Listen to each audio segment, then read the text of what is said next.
आपल्या सोयाबीनला धन्वंतरीचं RPS 76 हे प्रोडक्ट कसं वापरलंय आपण? 3 स्टेज मध्ये वापरलं. बीज प्रक्रिया, बीज प्रक्रिया वापरलं आणि 2 वेळा स्प्रे केलं. स्प्रे केलं. बरं, खालून पण दिलं का?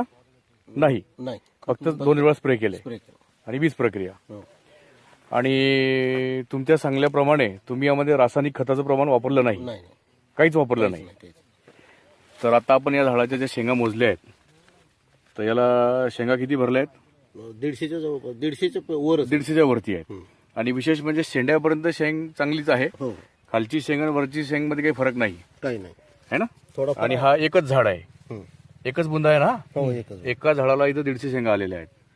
रासायनिक खत न वापरता वापर. स्प्रे करताना तुम्ही आपल्या या RPS 76 सोबत इतर काही केमिकल मिक्स केलं आहे का? नाही काहीच नाही.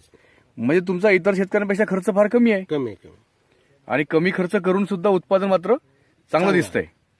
मग RPS